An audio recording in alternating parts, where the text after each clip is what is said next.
세상은 우리에게 늘 이렇게 가르쳐 왔습니다. 주어라. 나누어라. 너의 이익보다 관대함을 우선하라. 그리고 우리는 그것이 옳다고 믿어왔죠. 하지만 누군가는 조용히 경고합니다. 너무 착하면, 너무 베풀면 결국 그 대가를 치르게 될 수도 있어.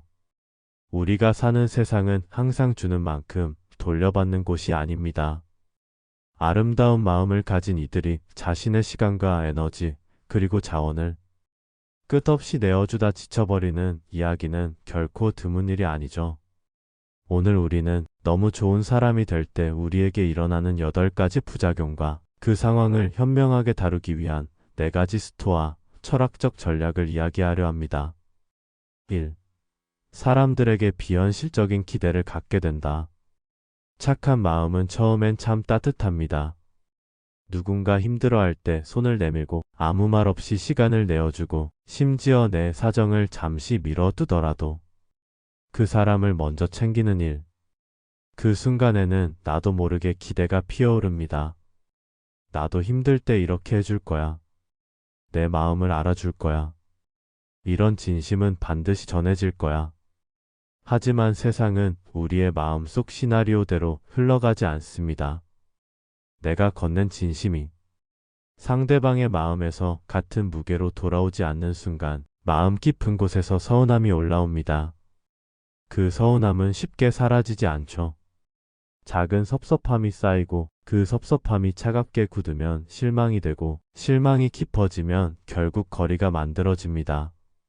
스토아 철학자들은 이 순간을 꿰뚫어 보고 있었습니다. 그들은 말합니다. 너를 힘들게 하는 것은 사건이 아니라 그 사건을 바라보는 너의 생각이다. 기대는 우리의 해석에서 비롯됩니다. 그리고 그 해석은 우리가 선택할 수 있습니다. 주는 기쁨을 그 자체로 완성된 것으로 여길 때 우리는 돌려받지 못해도 무너지지 않습니다. 행동은 나의 영역이지만 그 결과와 반응은 내 손을 떠난 영역이라는 걸 알 때 비로소 마음은 자유로워집니다.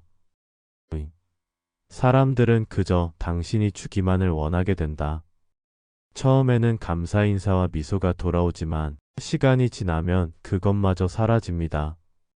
사람들은 당신이 언제나 거기에 있고 도움이 필요하면 응답해 줄 거라는 전제를 세웁니다. 그 전제는 점점 의무로 변하고 그 의무는 곧 기대가 됩니다. 그들이 기대하는 것은 관계가 아니라 제공입니다. 마치 우물이 늘 물을 길어 올려야 한다고 생각하듯 당신도 늘 주어야 한다고 믿게 되는 것이죠. 스토아 철학은 여기서 균형의 지혜를 말합니다. 주되 스스로를 소진시키지 않는 범위에서 주는 것. 필요할 때 멈추고 내 마음이 닳아 없어지지 않도록 거리를 두는 것. 이 균형을 잃으면 관계는 서로의 성장을 돕는 것이 아니라 한쪽의 고갈 위에 다른 쪽이 안주하는 구조로 변합니다. 당신이 계속 채워주는 동안 그들은 더 이상 움직이지 않습니다. 성장하지 않고 스스로 해결하려는 힘을 기르지 않습니다. 그래서 스토아 철학자들은 말했습니다. 너의 도움은 그들의 힘이 되게 하라. 하지만 너의 삶을 잃게 하지는 말라. 3. 당신의 우선순위가 짓밟힌다. 타인의 필요와 요청을 늘 앞세우다 보면 어느 순간 내 삶의 중요한 것들이 뒤로 밀려납니다. 해야 할 일, 지켜야 할 시간, 그리고 내 마음을 돌보는 순간들이 모두 희미해집니다. 처음에는 조금만 미루면 되라고 생각합니다. 하지만 그것이 하루, 한 달, 그리고 몇 년이 되면 나는 더 이상 나의 길을 걷는 사람이 아니라 다른 이들의 길을 닦아주는 사람으로만 남게 됩니다. 스토아 철학은 우리에게 이렇게 경고합니다. 내가 너의 시간을 지키지 않으면 누군가가 그 시간을 가져갈 것이다. 나의 하루를 설계하는 힘을 잃으면 나는 더 이상 내 인생의 주인이 아닙니다. 그저 다른 사람들의 요구와 상황에 반응하는 수동적인 존재가 될 뿐이죠. 우선순위를 지킨다는 것은 이기심이 아닙니다. 그것은 내가 나를 지키는 최소한의 존엄입니다. 이 존엄을 잃으면 나의 가치관과 목표는 모래처럼 흩어져 버립니다. 4. 약해 보이고 약한 대로 대우받는다. 계속해서 내라고만 말하는 사람에게 사람들은 강인함보다 순종을 봅니다. 그리고 그 순종은 존중이 아니라 편리함의 도구로 여겨집니다. 스토아 철학은 강함이란 목소리를 높이는 것이 아니라 필요할 때 분명하게 선을 긋는 것이라고 말합니다. 단호하면서도 품위를 잃지 않는 태도, 그것이 오히려 진짜 힘입니다. 당신이 한 번이라도 아니오를 말할 때 사람들의 시선이 달라집니다. 그제서야 그들은 당신이 자신을 존중하는 사람임을 깨닫게 됩니다. 그리고 이 깨달음이 쌓이면 당신을 함부로 대하려는 시도는 줄어듭니다. 당신의 경계를 존중하는 사람만이 남게 됩니다. 필요할 때만 찾는 사람들. 당신이 아무 조건 없이 도와줄 때 그 친절은 처음에는 사람들을 감동시킵니다. 하지만 시간이 지나면 그 친절은 당연한 것으로 변합니다. 그러면 그들은 즐거운 시간, 행복한 순간에는 당신을 떠올리지 않습니다. 오직 문제가 생겼을 때, 해결책이 필요할 때만 당신을 찾습니다. 스토아 철학자들은 이것을 인간관계의 시험이라고 부릅니다. 이 시험은 당신이 진짜 곁에 두어야 할 사람과 거리를 두어야 할 사람을 구분하게 해줍니다. 필요할 때만 오는 사람은 당신을 사람으로 대하는 것이 아니라 자원으로 대하는 것입니다. 그들이 원하는 것은 함께 웃는 시간이 아니라 당신이 제공하는 해결책입니다. 6. 받기만 하는 사람들만 끌어들인다. 우리는 자신도 모르게 자신의 상태와 비슷한 사람들을 끌어들입니다. 에너지가 충만할 때는 긍정적이고 활기찬 사람을, 지쳐있을 때는 불평과 요구가 많은 사람을, 끊임없이 주는 사람은 결국 스스로를 고갈시키고 그 에너지의 빈자리를 채우려는 이들만 주변에 남깁니다. 스토아 철학은 여기서도 절제를 말합니다. 내 에너지를 일정하게 유지하고 그 에너지가 진심으로 교류할 수 있는 사람과 나누라는 것입니다. 주고받음이 균형 잡힌 관계만이 오래 지속됩니다. 그 균형이 깨지면 관계는 한쪽의 희생 위에만 세워지게 됩니다. 7. 의도치 않은 중독의 위험. 처음에는 단순히 돕고 싶은 마음이었을 뿐입니다.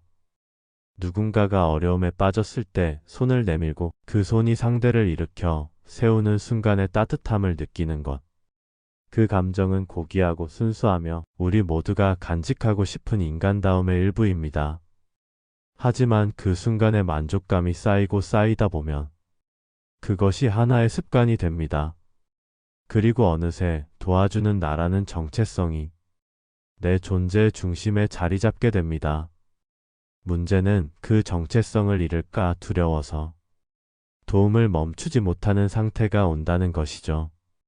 이때부터 도움은 선택이 아니라 스스로 부과한 의무가 됩니다. 그 의무를 수행하지 않으면 나는 내 가치가 줄어든 것처럼 느껴지고 심지어 불안해집니다. 스토아 철학은 이런 마음의 함정을 내면의 굴레라고 부릅니다. 그 굴레에서 벗어나려면 자기 성찰과 자제력이 필요합니다. 진정한 나의 가치는 내가 얼마나 많이 주었는지가 아니라 얼마나 지혜롭게 주었느냐에 달려있기 때문입니다. 스스로에게 이렇게 물어보아야 합니다. 나는 지금 이 도움을 상대방을 위해서 주는가? 아니면 나 자신의 불안을 달래기 위해 주는가? 이 질문에 솔직해질 수 있다면 도움은 더 이상 나를 묶는 사슬이 아니라 서로를 자유롭게 하는 다리가 될 것입니다. 8. 의심을 불러일으키는 친절. 세상에는 친절을 있는 그대로 받아들이지 못하는 사람들이 있습니다. 그들의 마음속에는 오래된 경계심이 혹은 과거에 받은 상처가 깊게 자리 잡고 있죠. 그래서 너무 많은 친절은 오히려 그들에게 불안을 줍니다. 저 사람은 왜 저렇게까지 하지? 혹시 뒤에 숨겨진 의도가 있는 건 아닐까? 그들의 머릿속에는 이런 질문이 떠오릅니다. 그리고 그 질문이 사라지기 전까지 당신의 진심은 그들에게 온전히 닿지 않습니다. 이것은 당신이 잘못해서가 아닙니다. 그들의 과거 경험과 마음의 틀이 그렇게 만든 것이죠. 스토아 철학은 이런 상황에서 타인의 시선과 해석을 바꾸려 애쓰지 말라고 합니다. 왜냐하면 그것은 우리 통제 밖에 있는 일이기 때문입니다. 우리가 할 수 있는 것은 단 하나, 우리의 의도와 행동을 지키는 것뿐입니다.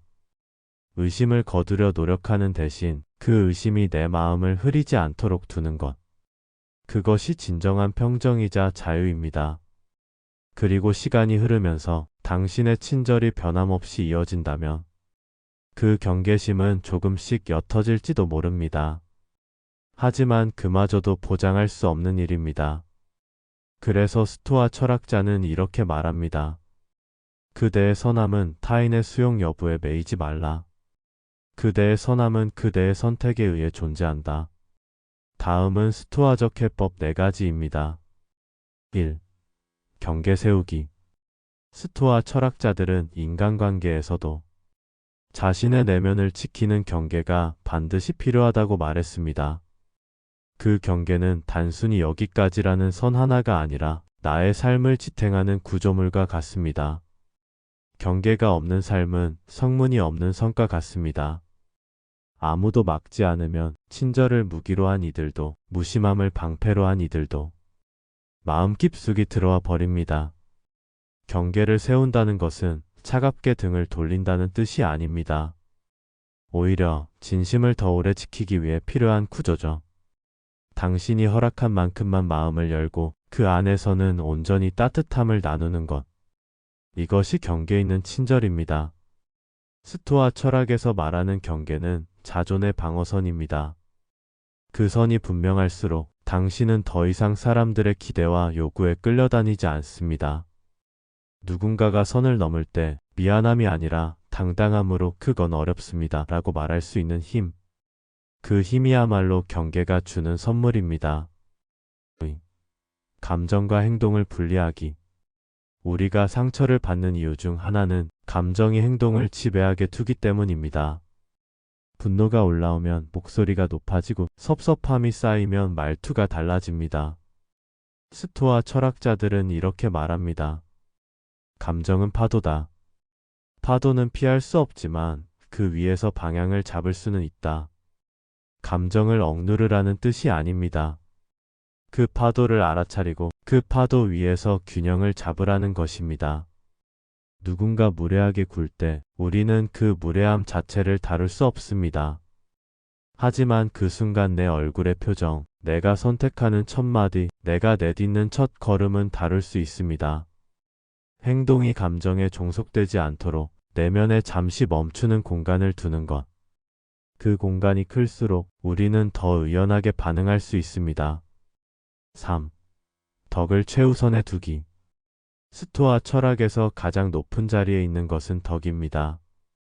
덕은 상황에 따라 변하지 않는 나침반과 같습니다. 누군가 무례하게 대할 때 그 순간 우리의 본능은 맞서 싸우거나 등을 돌리는 것입니다. 하지만 덕을 최우선에 두면 그 반응은 완전히 달라집니다. 덕을 지킨다는 것은 내 말과 행동이 나의 가치관을 배반하지 않도록 하는 것입니다. 상대의 언행이 어떠하든 나의 말이 품격을 잃지 않게 하는 것. 스토아 철학자들은 덕을 잃는 순간 그 어떤 승리도 패배가 된다고 했습니다. 왜냐하면 그 순간 나는 내가 아니라 타인의 행동에 휘둘린 사람이 되기 때문입니다. 덕을 붙드는 사람은 무례함 속에서도 고개를 들고 걸어갑니다. 그 걸음이 느리고 고독하더라도 그 길 끝에는 후회가 없습니다. 4. 불필요한 싸움에서 물러서기.